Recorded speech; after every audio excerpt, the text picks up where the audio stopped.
que ese versículo que se refiere a no te unas en yugo desigual, ¿lo puedo aplicar a otras cosas? Claro, porque toda mi vida es una adoración. Y como toda mi vida es una adoración, entonces no puedo juntarme con impíos al casarme, por ejemplo. Pero eso es muy diferente a decir, no te unas en yugo desigual, y entonces como ya no, como cumplo con ese mandato, ya no me casé y ya soy bueno. ¿Sí me explico? ¿Sí? O sea, hay una gran diferencia a ver hacia Dios, y como Dios es santo, yo soy llamado a ser santo, a ver al hombre, a que puede ser santo por sí mismo, por obras. ¿Sí? ¿Vamos claros hasta ahí? Sí. Ok. Entonces este evangelio de moda que va apunta hacia el hombre, es un narcisismo, es un verse a sí mismo, creerse a sí mismo, adorarse a sí mismo, pero lo pintan de cristianismo. Sin embargo, ¿qué dice la Biblia? En Primera de Timoteo 3:2, dice, pero es necesario que el obispo sea irreprensible. Espera. Me equivoqué. Es Primera de Timoteo. No.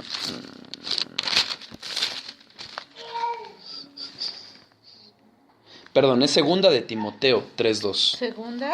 Segunda de Timoteo 3:2. Porque habrá hombres amadores de sí mismos, avaros, vanagloriosos, soberbios, blasfemos, desobedientes a los padres, ingratos, impíos. En el versículo primero podemos leer que dice, vendrán tiempos peligrosos. ¿Por qué son esos tiempos peligrosos? Justamente porque vienen hombres amadores de sí mismos. Y si nosotros ponemos atención en ese evangelio que está de moda, te venden eso. Ámate a ti mismo. Tú vas a ser próspero. Tú vas a ser exitoso.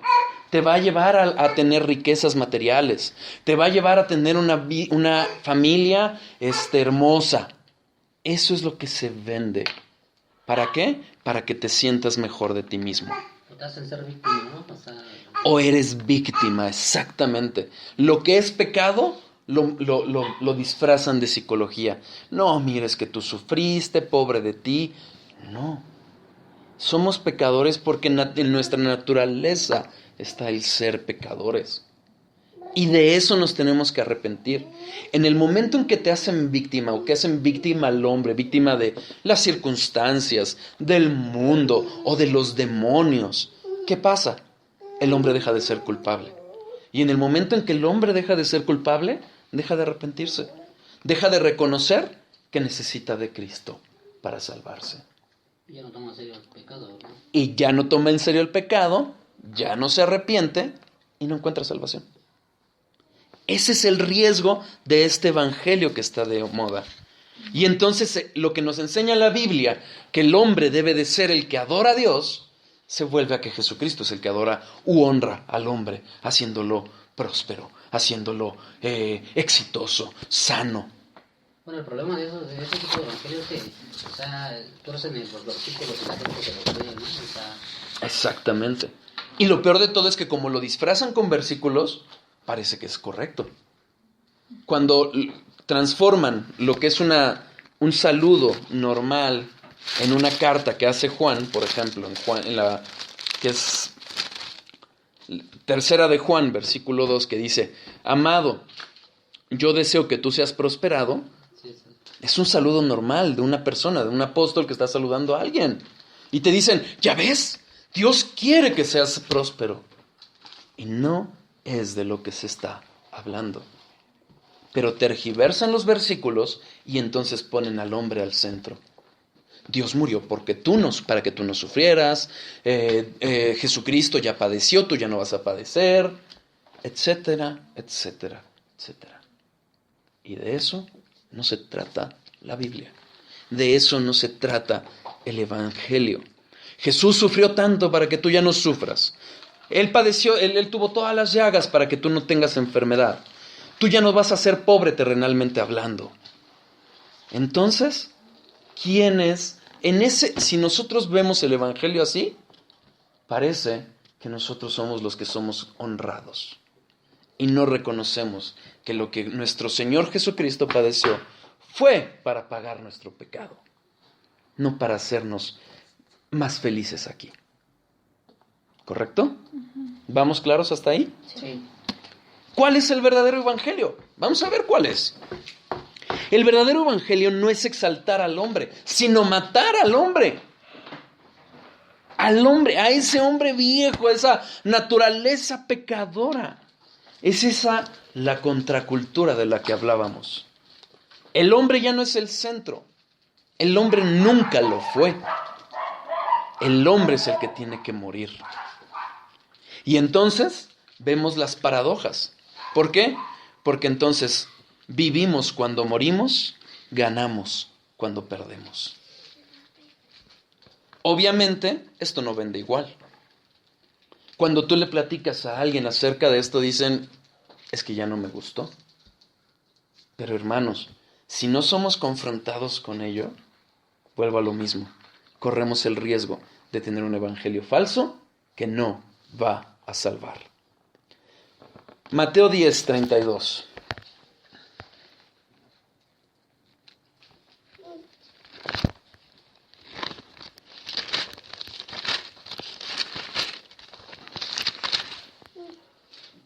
A cualquiera, pues, que me confiese delante de los hombres, yo también le confesaré delante de mi Padre que está en los cielos. Versículo 34. No penséis que he venido a traer paz a la tierra. No he venido a traer paz, sino espada. Porque he venido a poner en disensión al hombre contra su padre, a la hija contra su madre, a la nuera contra la suegra. Y los enemigos del hombre serán los de su casa.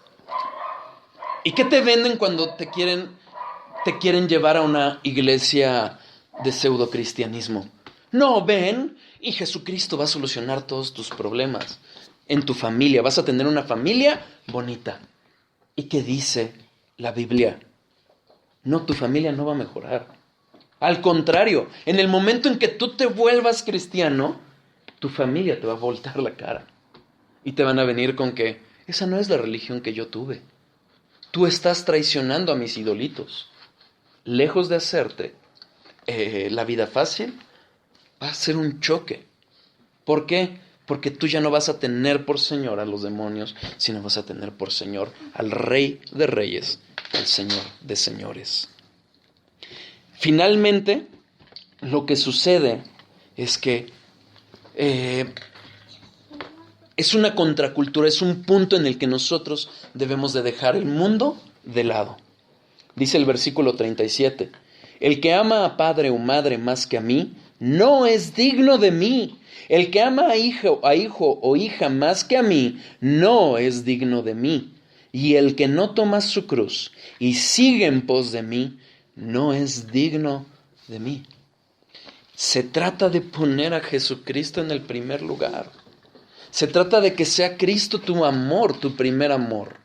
No las personas, no la gente. Eventualmente, ese amor a Dios, ese amor a Cristo, te va a llevar a amar a los demás. Pero lo que está diciendo aquí Jesucristo es, tenemos que amarlo más a Él que al resto. Él es nuestro centro. Es Él el que nos debe guiar. Es ese amor el que nos debe de guiar. Filipenses 4:12. ¿Qué dice? Bueno, pero hay gente que lo entiende mal, ¿no? O sea, dice, no, pues, o sea, mismo Jesús me está pidiendo que no honre a mis padres, ¿no? Que no los quiera, ¿no? Porque... Lo que pasa es que justamente una de las cosas que vino a confrontar Jesucristo fue ese legalismo. Por ejemplo, los fariseos tenían una costumbre, no recuerdo ahorita el nombre, pero hacían una especie de voto en el que daban ciertas ganancias a la iglesia.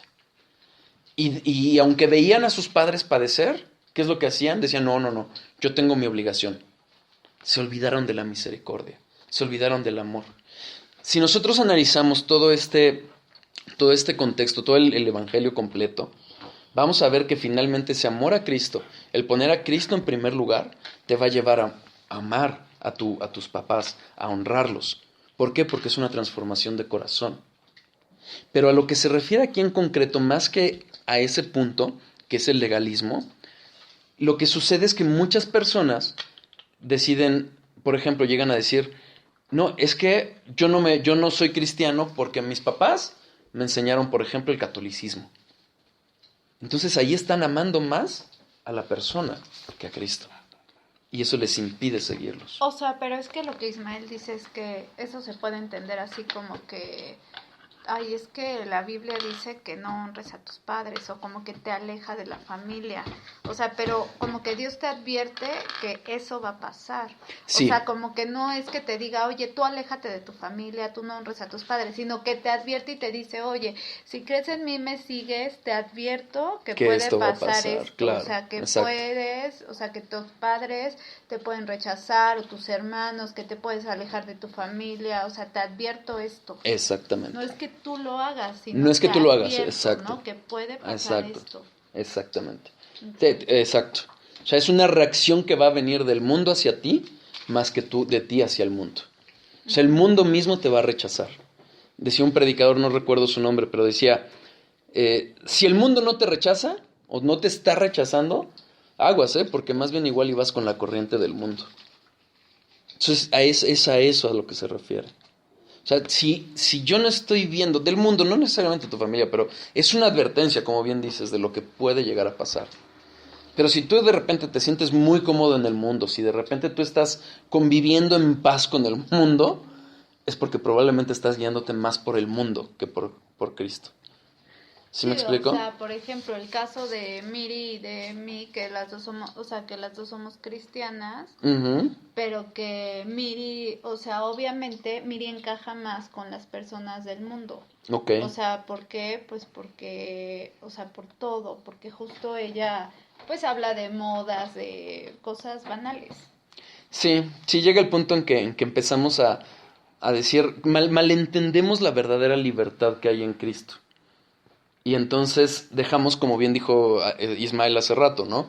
O sea, dejamos de darle peso al pecado, dejamos de darle peso a las banalidades. Y entonces, aunque no nos damos cuenta y aunque nosotros lo decimos de dientes para afuera de que Cristo está en primer lugar, realmente la vida o ese fruto no hay tal. O sea, no tienes un fruto realmente, un fruto de arrepentimiento, un fruto del Espíritu Santo en tu corazón, y estás conviviendo con el mundo y estás aceptando y aún deseando lo que el mundo desea.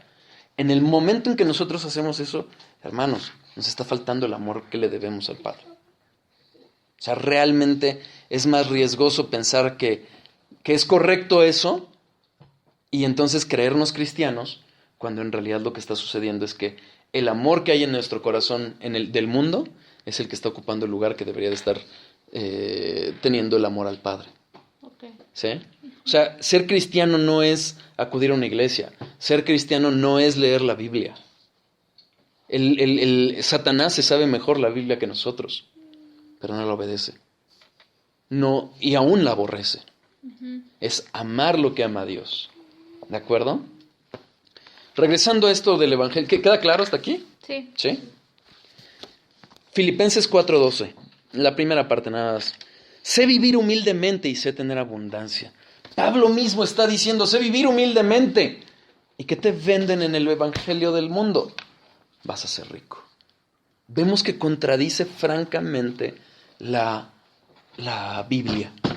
¿Qué dice Jesucristo? Quien no tome su cruz y venga en pos de mí. Hermanos, si hoy nosotros imaginamos la cruz la imaginamos y vemos solo a Jesucristo. O sea, nos recordamos a Jesucristo. ¿Es correcto? En el tiempo en que Jesucristo está hablando de que tenían que tomar su cruz, Él todavía no era crucificado. Él todavía no había sido llevado a la cruz. ¿Pero qué implicaba? Recordemos que esta parte del Medio Oriente estaba siendo dominada por los romanos. La crucifixión era un castigo o una ejecución particular de los romanos que hacían. Particularmente había las rebeliones que tenían los pueblos que se querían independizar de los romanos, eran castigadas con la crucifixión. ¿Por qué? Porque a los rebeldes los agarraban y los ponían en una cruz. Y la gente los veía.